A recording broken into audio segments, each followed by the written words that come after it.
पवित्र स्थळी आणि बाबांचं दर्शन घेतल्यानंतर एक आगळी वेगळी ऊर्जा मिळते आणि आमच्यासारख्याला समाजकारणात राजकारणात काम करणाऱ्या एक अभूतपूर्व ऊर्जा इथून मिळते आणि त्याच ऊर्जेतून या ठिकाणी काम करतो। काल पालकमंत्री पदाची यादी जाहीर झाली आहे, तुम्हाला डावललं गेलं तरी काय अजित पवार बीड प्रकरणामुळे कुठेतरी हे सगळं यादीवर परिणाम? एकंदर सध्या स्थिती बीडची पाहता मी स्वतःच आदरणीय दादांना आणि आदरणीय मुख्यमंत्र्यांना विनंती केली होती की बीडच्या पालकमंत्रीपदी आपण दादांना या ठिकाणी जिम्मेदारी द्यावी आणि दादांनाही विनंती केली होती की आपण बीडच्या पालकमंत्री म्हणून जबाबदारी घ्यावी।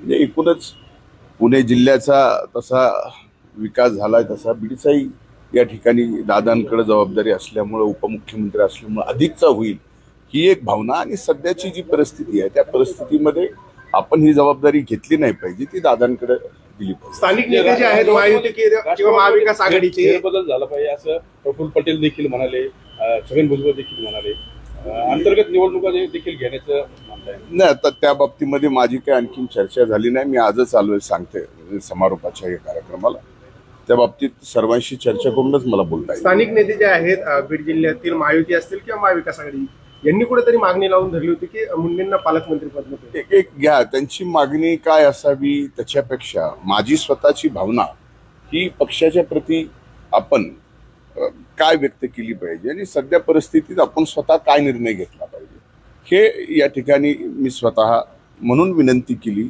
आमच्या पक्षाला आणि पक्ष नेतृत्वाला की या जिल्ह्याच्या पालकमंत्र्याची जबाबदारी आपण घ्यावी। तुमच्यावर ज्या पद्धतीने तुमच्यावरती आरोप होत आहे एक लक्षात घ्या, विषय जे आरोप आहेत ज्या आरोपाच्या बाबतीत ते एक तरी आरोप त्यांनी खरा करून दाखवावा, विनाकारण मला त्यावर काही आत्ता बोलायचं नाही।